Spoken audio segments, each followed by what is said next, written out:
우리에게 주시는 하나님의 말씀은 로마서 8장 31절에서 39절까지의 말씀입니다. 로마서 8장 31절에서 39절까지의 말씀을 제가 봉독하겠습니다. 그런즉 이 일에 대하여 우리가 무슨 말하리요? 만일 하나님이 우리를 위하시면 누가 우리를 대적하리요? 자기 아들을 아끼지 아니하시고 우리 모든 사람을 위하여 내주시니가 어찌 그 아들과 함께 모든 것을 우리에게 주시지 아니하겠느냐? 누가 능히 하나님께서 택하신 자들을 고발하리요? 의롭다 하신 이는 하나님이시니 누가 정죄하리요? 죽으실 뿐 아니라 다시 살아나신 이는 그리스도 예수시니 그는 하나님 우편에 계신 자요 우리를 위하여 간구하시는 자시니라. 누가 우리를 그리스도의 사랑에서 끊으리요? 환난이나 곤고나 박해나 기근이나 적신이나 위험이나 칼이랴.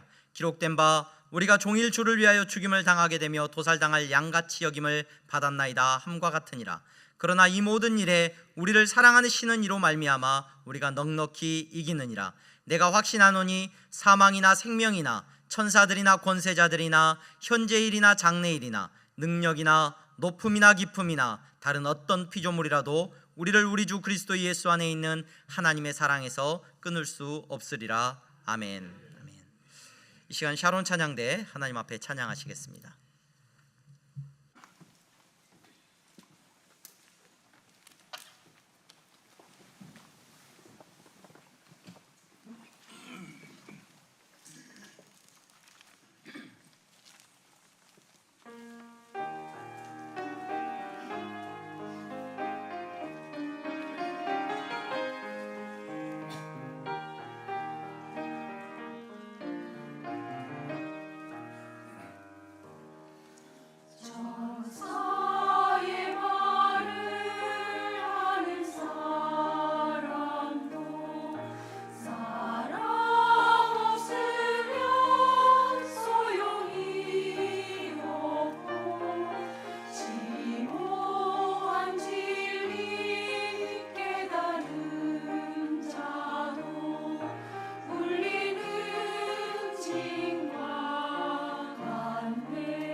박수로 하나님 앞에 영광 올려드립니다. 감사합니다. 오늘 예배 자리에 여러분 잘 나오셨습니다. 오늘 예배에 참석하신 여러분 모두를 주님의 이름으로 환영합니다. 교회 등록을 원하시는 분들은 안내하시는 분들에게 말씀하시면 도와드리도록 하겠습니다. 사순절 기간입니다. 여러분, 사순절 기간 동안에 우리 향동교회 성도님들은 시편 쓰기를 진행을 하고 있습니다. 여러분, 시편 쓰기를 통하여서 큰 은혜가 있기를 소망합니다. 신앙 기초반 모임이 다음 주 오후 2시부터 시작을 합니다. 신앙 기초반 모임에 여러분 많이들 신청해 주시고 참여해 주시기를 바라고요. 이번 주 금요 기도회는 교육부서가 주관으로 하나님 앞에서 모여서 함께 기도합니다. 또 특별히 학기 개학을 앞두고 우리 자녀들을 위하여 함께 기도하는 시간을 갖기를 원합니다. 많이들 참여해 주시기를 바랍니다. 기도하는 엄마들 전체 모임이 3월 3일 주일 오후 1시에 있습니다. 기억하셔서 참여하시기를 바라고요. 대학 청년부 예배가 11시 예배 후에 초등부실에서 모여집니다. 여러분, 지난주에 신방 신청 카드를 나눠드렸는데요. 신방 신청 카드 뒤쪽에 또 준비되어 있습니다. 여러분, 3월 달에서 5월 달 사이에 신방을 받기를 원하시는 가정들은 신방 신청 카드를 작성해 주시면 감사하겠습니다. 재정부에서 이렇게 부탁사항이 있어서 광고 전합니다. 1층 로비에 준비되어 있는 여러분들 이름으로 헌금을 하신 분들은 헌금 봉투가 준비되어 있습니다. 그 헌금 봉투를 이용하여서 헌금을 해주시면 헌금을 정산하고 이렇게 정리하는 데 큰 도움이 될 것 같습니다. 여러분, 그렇게 활용을 많이 해주시기를 바라고요. 우리 지난주에 우리 윤홍아, 김영심 성도님 가정 등록하셨습니다. 하나님 안에서 복되게 신앙생활 하시기를 바랍니다. 우리 옆에 분들 보면서 인사하겠습니다. 잘 나오셨습니다. 잘 나오셨습니다. 네, 성도님은 하나님 나라의 보배이십니다. 이렇게 인사해 주십시오.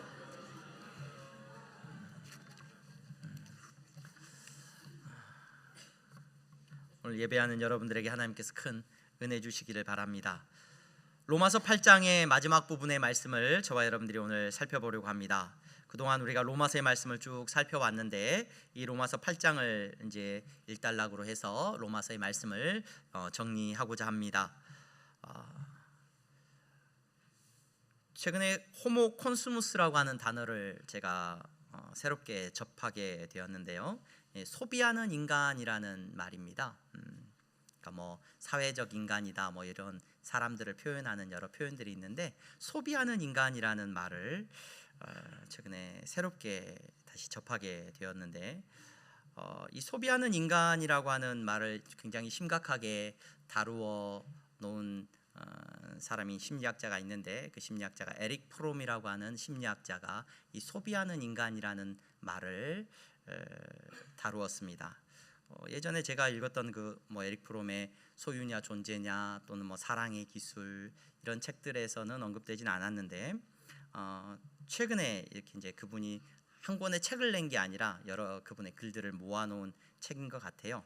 그 책에 소비하는 인간의 공허함이라는 챕터가 있었고 그 소비하는 인간에 대한 모습에 대해서 이분이 거의 1900년 아마 태어나신 분일 거예요. 그래서 1980년쯤에 아마 돌아가신 분인데 그분이 쓴 글에 이런 내용이 있었습니다. 오늘날 소비하는 인간은 매일 새 물건을 살 수 있고 남보다 더 많이 살 수 있기를 바란다. 소비하는 인간은 모든 것을 소비품으로 만들어버린다. 예전에는 전혀 다른 방식으로 습득하던 인간의 창조와 문화가 낳은 풍요로운 세계까지도. 근데 이 소비하는 인간의 새로운 유형의 인간은 이 새로운 유형이라고 그러는데 이 소비하는 인간은 마음이 허전하고 불안에 떨고 있고 고립되어 있으며 삶의 의미를 찾지 못해 마음 저 깊은 곳에서 소외감과 권태에 시달린다. 오늘날 대부분의 사람들의 행복은 갖고 싶은 것을 많이 가질 수 있는 것과 연결이 될 것이다. 하지만 우리는 소비하고 싶은 것을 소비할 만큼 돈이 많지 않다. 소비를 통해 그래서 우리는 수동적이고 종속적인 인간이 되어버린다. 쉽게 말하면 돈을 주고 사는 것으로 우리는 행복을 누리면서 살아간다는 거죠. 홈쇼핑은 너무 이제 오래된 이야기가 돼버렸죠. 요즘 24시간 핸드폰으로 무언가를 구입하고 놀러 가는 것도 뭔가를 구입하고 뭔가를 사고 우리 아이들 어디 놀러 가니 그러면 쇼핑몰에 놀러 가요. 쇼핑몰에 뭔가를 사는 것을 통해서 사람들이 즐거워하고 만족감을 누리면서 살아갑니다. 제가 왜 이 소비하는 인간이라는 이 단어를 여러분들에게 말씀을 드리냐면 최근에 성도들의 모습을 진단하고 있는 어떤 글에서 교회에 나와서 예배하는 많은 이들이 이러한 모습을 가지고 신앙생활을 합니다라는 글을 보았습니다. 그러니까 종교적 소비 생활을 하는 거예요. 종교적 소비 생활. 교회에 나와서 내가 시간을 어느 정도 투자를 하고 또 헌금도 하고 하면서 내가 얻고자 하는 것들을 만족함을 뭐 관계 속에서나 또는 무엇 속에서 얻는 거죠. 소비하는 겁니다. 적당한 대가를 지불하고 종교로부터 얻는 무언가를 내가 누리면 된다라고 생각을 합니다. 이런 종교적인 소비 생활을 하고 있다는 증거가 뭐냐? 아까 말씀드렸던 그 에릭 프롬이라는 심리학자가 이야기했던 결과가 그래요. 교회를 나오는데도 공허하고 불안하고 고립되어 있고 삶의 의미는 찾지 못하고 소외감과 권태에 시달립니다. 그래서 뭔가 더 나은 서비스를 내가 받으면 좋아질 것 같아요. 그래서 교회를 찾아 헤매죠. 쇼핑하듯이. 이 교회에 갔더니 이런 게 내가 만족감이 있더라. 이 교회에 갔더니 이런 걸 나한테 채워주는 것 같구나. 그래서 목사는 항상 더 나은 서비스를 여러분들에게 제공하기 위해서 노력해야 되는 것 같아요. 그러한 모습에 대해서 교회의 모습에 대해서 진단을 하고 있는 것을 보았습니다. 여러분, 오늘 로마서 8장을 저와 여러분들이 함께 읽었는데요, 로마서 전체를 우리가 쭉 살펴보지 않았습니까? 이 로마서의 말씀은 우리가 종교적 소비자로서 이 자리에 앉아서 이해할 수 있는 말씀이 분명히 아닙니다. 이 말씀 우리가 공감할 수도 없고요, 이 말씀을 가지고 우리가 붙들고 진리의 말씀으로 받아들이는 것조차 정말 말도 안 되는 이야기입니다. 로마서를 읽어본 분들은 뭐 이렇게 얘기합니다. 어렵다, 신학적이다, 논리적이고 교리적이다, 딱딱하다, 이해도 잘 안 된다, 굉장히 건조한 글이다. 근데 여러분, 사실 그렇지가 않아요. 이 로마서 전체는 예수님을 만난, 도저히 말도 안 되는 상황에서 예수님을 만나고 예수님을 구주로 영접한 바울이 로마라고 하는 그 도시에, 그 시대에 가장 번화하고 가장 화려하고 가장 타락하고 어떻게 보면 가장 세상의 권력이 충만한 그 도시의 한가운데 말도 안 되는 상황으로, 말도 안 되는 능력으로 예수님을 믿는 사람들이 생겨났고, 그 예수님을 믿는 공동체를 이루며 살아가고 있는 그들에게 지금 바울이 편지를 적고 있는 겁니다. 이 편지의 글은, 로마서의 글은 여러분 바울의 신앙의 고백이고, 이 로마서를 읽으면 바울이 감격과 감동과 환희에 차서 여러분 눈물의 편지를 적고 있다는 것을 저와 여러분들은 느낄 수가 있어야 합니다. 근데 이 바울의 이러한 심정을 여러분 느끼기가 쉽지가 않죠. 왜냐? 종교적인 서비스를 우리가 받기를 원할 때는, 그러한 마음으로 이 말씀을 대할 때는 약간의 위로와 격려, 좋은 말을 원하는 우리에게는 이 본문이 절대로 받아들여지기가 힘든 본문이라는 것을 부인할 수가 없습니다. 특별히 오늘 로마서 8장의 이 마지막 부분은요, 여러분 놀라운 말씀이죠. 놀라운 말씀이에요. 바울이 고백하고 있는 이 놀라운 고백은 여러분 정말 로마서 전체를 틀어서 거의 클라이막스죠. 절정에 이르렀죠. 이 고백을 저와 여러분들이 살펴보려고 합니다.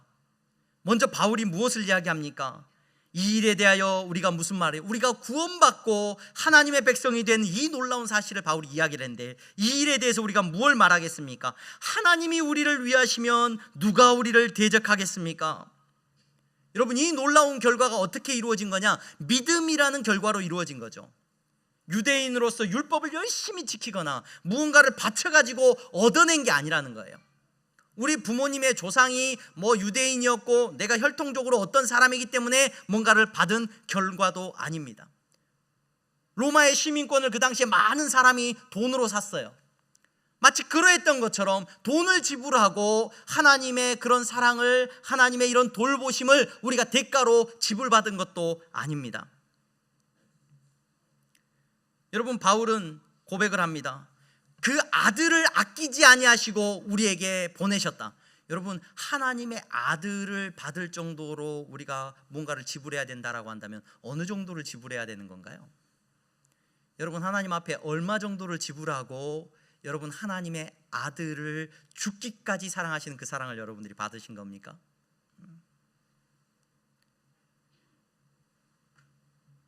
여러분, 헌금을 얼마 하고 헌신과 봉사를 어느 정도 하면 바울이 말하고 있는 이 고백을 고백할 수 있는 겁니까? 누가 정죄할 것이냐? 누가 우리를 송사할 것이고 누가 우리를 대적할 수 있느냐?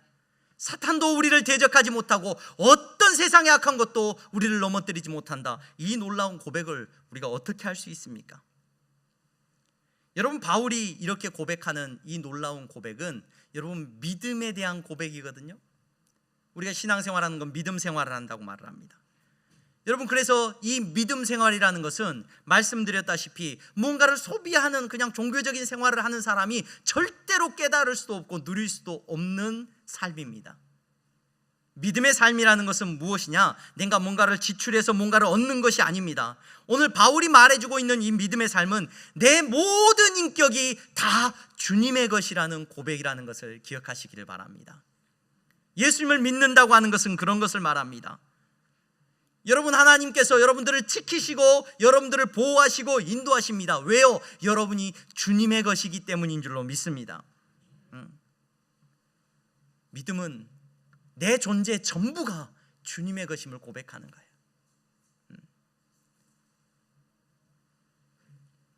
세상은 무언가를 지불해야 여러분 뭔가 대가를 받죠. 뭔가 대가를 받아요. 근데 오늘 이 자리에 나오신 여러분, 바울의 이 감격에 찬 고백은요, 뭔가를 지불하고 받아낸 게 아니에요. 바울이 이렇게 놀라울 정도로 고백하고 있는 이 고백은요, 자기 자신이 아무 조건 없이 하나님에게 그냥 받아들여졌다는 이 사실을 믿는 놀라운 믿음의 고백인 줄로 믿습니다. 오늘 예배드리는 여러분, 저와 여러분도 마찬가지인 줄로 믿습니다. 우리는 두려워하지 않습니다. 세상의 어떤 것도 여러분들을 대적할 수 없습니다. 하나님께서 여러분들의 편에 계신 줄로 믿습니다. 이 놀라운 은혜가 어떻게 주어진 거예요? 여러분들의 존재 자체를 하나님이 받아들여 주셨기 때문인 줄로 믿습니다. 아무 조건 없이 여러분들을 택하시고 여러분들을 부르시고 하나님의 자녀 삼아 주신 줄로 믿습니다. 여러분, 그래서 신앙생활은요, 예수님을 믿고 교회 다니는 신앙생활이라는 것은 헌금을 얼마를 하고 11조를 하고 예배 시간에 내가 참석을 하고 내가 남들보다 거룩해 보이는 몇 가지 거룩한 생활을 하는 것, 이것이 여러분 신앙생활이 아닙니다. 신앙생활을 하는 것은, 믿음 생활을 하는 것은 하나님, 내 모든 것이 다 주님의 것입니다 고백하는 사람들이라는 것을 기억하시기를 바랍니다. 여러분, 이 고백이 여러분들에게 진실되게 있기를 바랍니다. 내가 주님의 것이에요. 내 모든 삶이, 내 모든 인생과 내 모든 생각과 내 모든 것이 주님의 손에 있다는 것을 고백하는 것이 여러분 믿음 생활인 줄로 믿으시기를 바랍니다. 바울은 이 고백을 하고 있는 거예요. 이 고백을, 내가 주님의 것입니다. 내가 주님의 것입니다. 하나님, 내가 주님의 것이기 때문에 하나님께서 나를 지키시고 그 아들을 보내시고 나를 사랑하여 주셨습니다. 내가 주님의 것인데 무엇이 나를 넘어뜨릴 수 있습니까? 오늘 예배 자리에 나오신 여러분, 이 고백이 저와 여러분들에게 있기를 바랍니다. 이 고백은 여러분 뭔가를 얻어서 돈을 지불해서 내가 노력해서 얻을 수 있는 게 아니에요. 하나님께서 여러분들을 전적으로 사랑하셔서 여러분들을 불러주시는 그 은혜 안에 거하는 것인 줄로 믿습니다. 바울은 자신이 주님의 것이 되었고 그 로마에 있는 성도들이 주님의 것이 되었음을 다시 한번 선포하고 노래하고 있는 겁니다. 그런데 오늘 이어서 지금 35절의 말씀에 들어서면서 바울은 아마도 이 편지를 적으면서 이제 목이 메었을 것 같아요. 이 편지를 만약에 불러줘서 누군가가 대피를 했다면 이 대목쯤에서 바울은 목이 메었던지 눈물이 쏟아졌던지 했을 겁니다. 뭐라고 지금 바울이 이야기를 하고 있느냐? 누가 우리를 그리스도의 사랑에서 끊으리요? 라고 말을 합니다. 여러분, 왜 이 말씀을 전하면서 바울이 울었을까요? 이 놀라운 하나님의 사랑을 이야기하면서 왜 바울이 목이 메었을까요? 바울은 목이 메지 않고는 이 말씀을 할 수 없었을 거예요. 왜냐하면 자신의 삶도 잘 알고 있지만 로마 교회 성도들의 삶도 바울은 잘 알았기 때문에 그렇습니다. 로마 교회 성도들은 환난을 당하고 있었고 예수님을 믿는 그 일로 말미암아 고통당하고 핍박을 당하고 굶주리고 배고프고 벌겨벗겨지고 칼에 죽어야만 했고 찢겨 죽어야만 했습니다. 그들을 생각하면서 여러분들을 사랑하십니다 하나님이 말을 전하고 있는 바울의 눈에 눈물이 흐르지 않을 수가 없는 거죠. 바울은 놀라운 사랑을 지금 이야기하는 겁니다. 여러분들을 향하신 하나님의 사랑을 바울이 선포하고 있는 겁니다. 그런데 그들의 삶을 생각할 때 바울의 눈시울이 뜨거워질 수밖에 없는 겁니다. 여러분, 이 사랑을 우리가 어떻게 이해할 수 있습니까? 오늘날 우리가 접하고 있는 사랑을 어떻게 이해할 수 있을까요? 마지막 입새라고 하는 유명한 작품이 있죠. 오 헨리라고 하는 그 작가가 쓴. 근데 그 작가가 단편을 여러 개 썼어요. 소설을 여러 개 썼는데 제가 그 오 헨리라고 하는 그 작가가 쓴 여러 개의 작품들 중에서 아주 재미있게 읽은 소설이 하나 있는데 그게 뭐냐면 황금의 신과 사랑의 신이라는 작은 소설이에요. 근데 그 소설에 보면 아주 재미있는 내용이나 아버지가 있고 아들이 나오는데 아버지는 돈이 많은 사업에 성공한 아버지, 아들은 사랑의 순수함을 믿고 있는 아들이에요. 아버지는 뭐를 믿고 있냐면 돈의 능력을 믿고 있는 아버지고 아들은 사랑의 힘을 믿고 있는 아들이에요. 근데 그 소설에 진행이 되면 아들이 아버지를 경멸합니다. 아버지 어떻게 아버지는 돈을 그렇게 믿고 있냐? 돈의 능력을 믿는 나는 사랑의 힘을 믿는다. 그렇게 이제 아들이 말을 해요. 근데 그 아들이 자기가 진심으로 좋아하는 여자가 있었죠. 근데 그 여자와의 사랑을 이루기 위해서 노력하는데 안 돼요. 그러다가 정말 우연찮게 이제 그 여자를 좋아하는 시간이 없어요. 이제 헤어져야 되는데 그 여자를 어디 역에까지 데려다 줄 수 있는 그 기회밖에 없는 거예요. 근데 그 시간을 얻어서 이제 그 시간에 데려다 주고 있는데 갑자기 교통체증이 일어나는 거예요. 그래가지고 그 마차가 꼼짝도 못하고 이렇게 딱 갇혀 있게 된 거예요. 그 갇혀 있는 동안에 이제 그 아들이 이제 그 여인하고 이야기를 해가지고 이제 사랑이 이루어져요. 그래서 아버지한테 의기양양하게 말을 하죠. 아버지, 사랑의 힘이 이렇게 놀라운 거라고, 이 기적 같은 일이 일어난 거라고. 사실은 아버지가 돈으로 교통체증을 일으켜 버린 거예요. 그러니까 마차들을 다 주변에 포진시켜 가지고 가둬놓은 거예요. 그래서 결국 그 이제 오웬이라고 하는 작가가 말한 건 돈이 이겼다 이렇게 말을 해주는 그 소설을 읽으면서 참 많은 걸 생각했는데 오늘날 여러분 사랑을 어떻게 우리가 확인합니까? 남편이 아내를 사랑하면 뭐 해야 돼요? 사줘야 돼요. 사줘야 돼. 뭘 사줘야 돼요? 좋은 거 사주셔야 돼요. 남편이 아내를 사랑하면. 자녀를 사랑해도 뭔가를 사줘야 돼요. 그렇죠?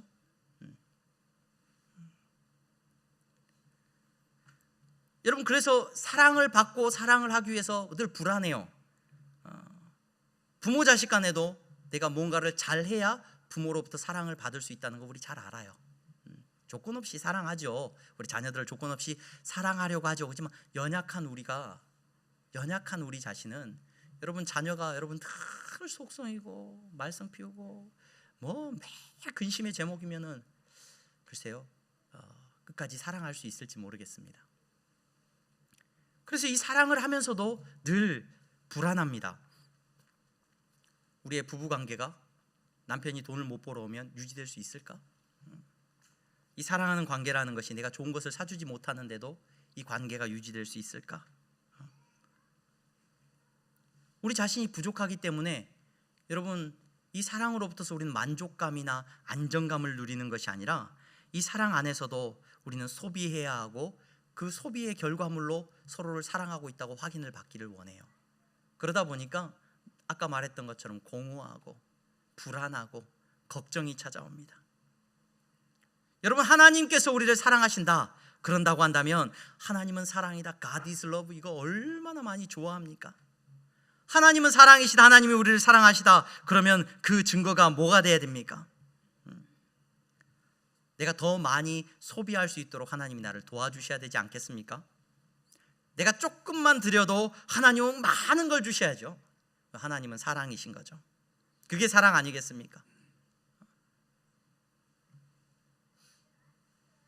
오늘 바울이 로마 교회의 성도들을 향하여서 울면서 말하고 있는 겁니다.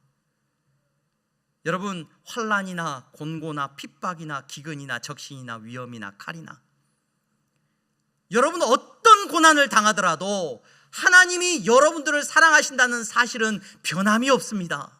변함이 없습니다. 여러분, 이 말씀이 저와 여러분들에게 경험되어지기를 간절히 소망합니다. 하나님이 우리를 사랑하시는 단 하나의 증거를 바울은 붙들고 있기 때문에 그래요. 이 단 하나의 증거를 바울은 변함없이 붙들고 있기 때문에 하나님이 나를 사랑하시는구나, 이 놀라운 고백을 울면서도 그들에게 할 수 있는 겁니다. 여러분, 그 고난을 당하고 있습니까? 여러분 눈물 나고 아프고 죽음 가운데 놓여 있지만 여러분, 하나님은 여러분들을 틀림없이 사랑하고 있습니다. 왜요? 단 하나의 증거, 예수 그리스도 때문입니다. 하나님이 여러분들을 사랑하시는 증거는 여기에 있습니다. 예수님이 우리를 위하여 죽으셨다는 이 하나의 사실, 예수 그리스도 안에 있다는 이 사실, 마지막에 이렇게 말을 합니다. 어떤 피조물이라도 우리 주 그리스도 예수 안에 있는 하나님의 사랑에서 우리를 끊을 수 없습니다. 여러분, 하나님의 사랑은 다른 것에 있지 않습니다. 내 환경과 형편에 있지 않습니다. 내가 무엇을 사고 무엇을 얻고에 있지 않습니다. 하나님의 사랑은 예수 그리스도 안에 있음을 기억하고 누리시는 저와 여러분들이 될 수 있기를 간절히 소망합니다. 그래서 이 사랑은 공허한 사랑이 아니에요. 더 많이 가져야 되기 위해서 더 많이 끊임없이 노력해야 하는 사랑이 아닙니다. 늘 피곤한 사랑이 아닙니다. 그분이 내 존재를 그냥 받아들여 주셨고 그분이 나에게 예수 그리스도를 주셨습니다. 이 완전한 사랑을 여러분 누리면서 살아가는 성도님들 되시기를 간절히 소망합니다. 그래서 신앙생활하면서 모든 문제와 출발은 여기에 있어요. 모든 문제의 답도 여기에 있습니다. 예수님의 사랑을 경험을 해야 됩니다. 예수님을 만나야 여러분 답이 있습니다. 예수 그리스도 그분이면 충분하다는 것을 경험해야 됩니다. 아까 교육부서 우리 선생님들 잠시 모여서 말씀을 나눴어요.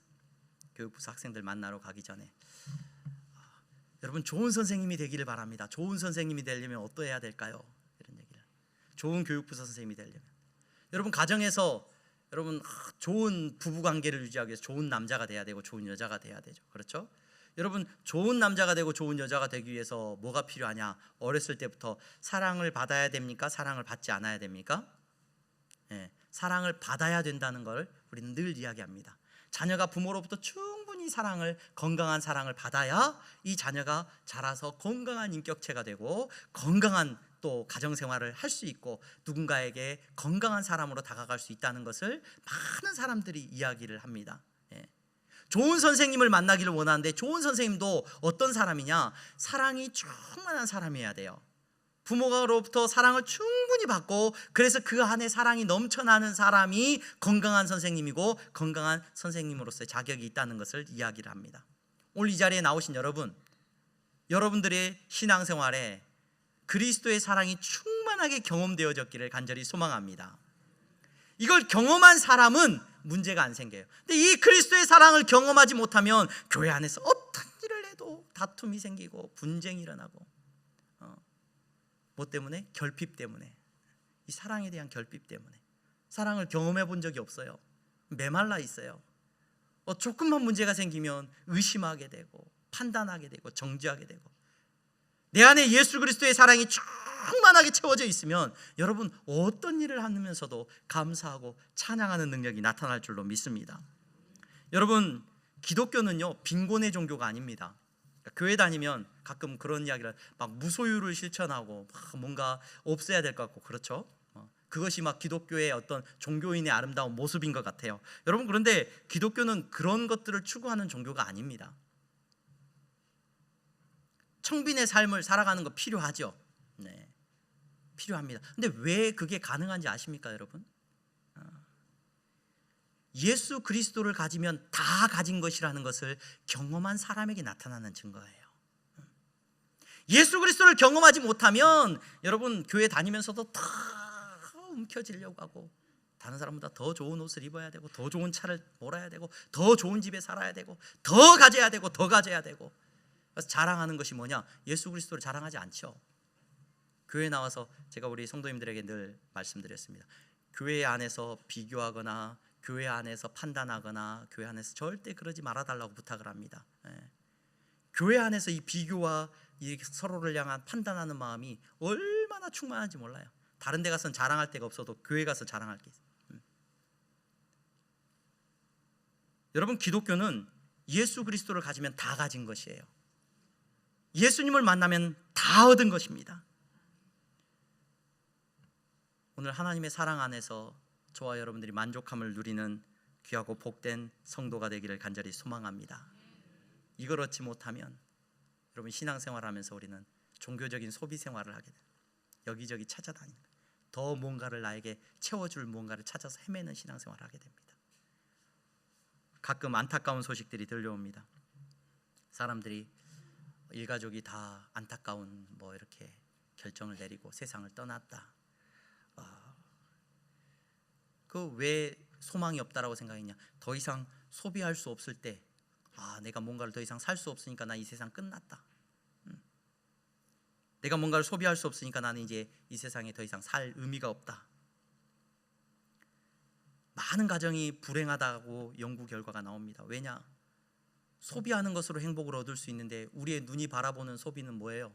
세상에 이런 것도 사고 싶고, 다른 집은 이렇게 어디로 놀러도 가고, 뭣도 먹으러 다니고, 무슨 옷도 입고, 뭣도 소비하고, 이렇게 소비하면서 살아가는데 나는 내 삶의 현실은 그러지 못하단 말이에요. 그러니까 늘 사람들이 가정 안에서도 서로를 바라보면서 불행하다고 느껴요.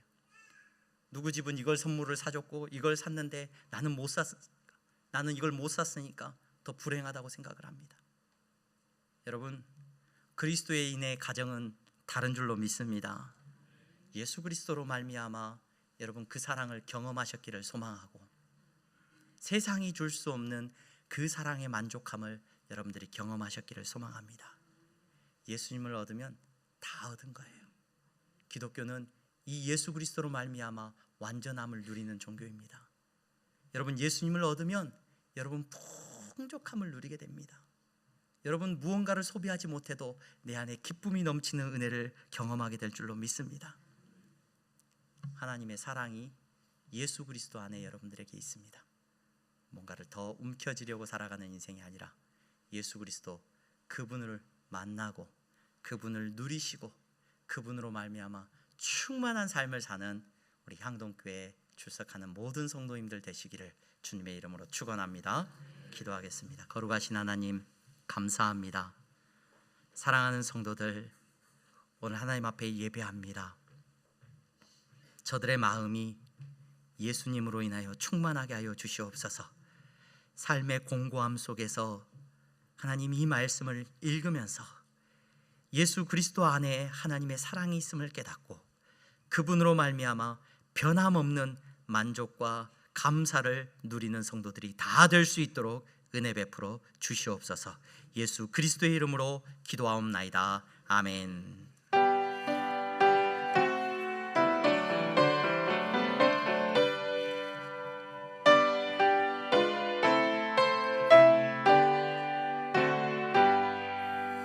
나의 생명 드리니 주여 받아 주셔서 세상 살아가는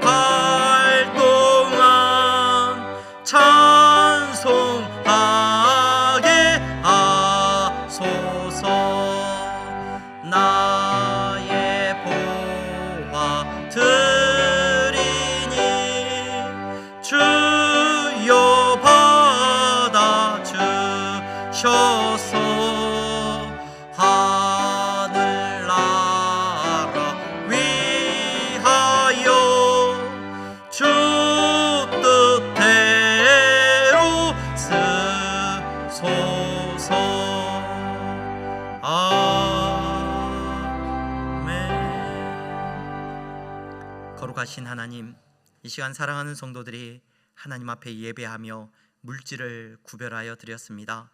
이 물질을 드림이 아버지 하나님 믿음의 고백이 되게 하시니 감사합니다. 나는 예수로 말미암아 살고 예수로 충분합니다라는 이 놀라운 고백이 저들의 삶에 있게 하시니 감사합니다. 정직한 11조와 감사의 예물을 드리며 하나님 예수 그리스도로 말미암아 나는 모든 것을 얻은 사람입니다 고백하는 믿음의 고백이 되게 하셨사오니 저들의 삶을 주님 믿음의 삶으로 주장하여 주시옵소서. 어디로 가든지 하나님 믿음 안에 있는 저들을 통해서 하나님의 나라의 일이 이루어지기를 원합니다. 막혀있는 것들이 열려지게 하시고 메말라 있는 땅들이 저들이 밟는 그 순간 하나님의 임재하심을 경험하는 역사가 있게 하여 주시옵소서. 그래야 해서 나누고 베풀고 섬기는 능력이 저들의 삶에 충만하게 하여 주시기를 원합니다. 아버지 하나님 선교의 예물을 드립니다. 장학헌금을 드립니다.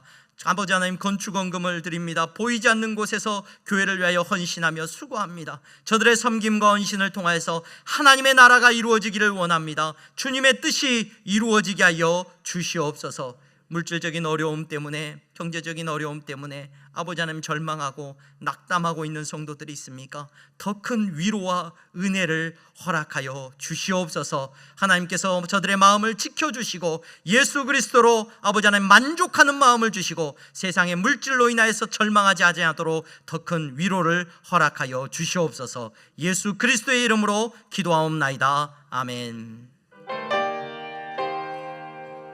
다 함께 일어나서 찬양하겠습니다.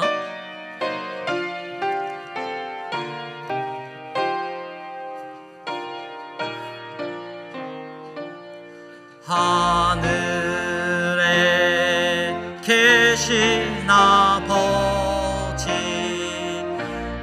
이름 거룩하사 주님 나라 임하시고 뜻이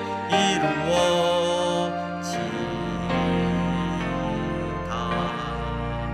일용할 양식 주시고 우리들의 큰 죄 다 용서하옵시고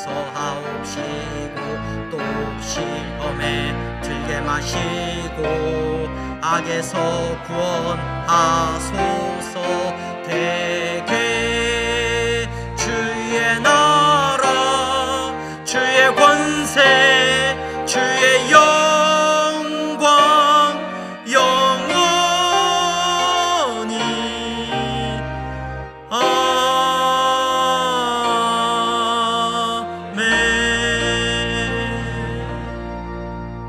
아멘. 주 예수 그리스도의 은혜와 하나님 아버지의 사랑하심과 성령의 교통 충만하심이 예수 그리스도로 만족하며 그분의 사랑 안에 거하는 사랑하는 성도들의 머리 위에 이제부터 영원토록 함께 있을지어다. 아멘.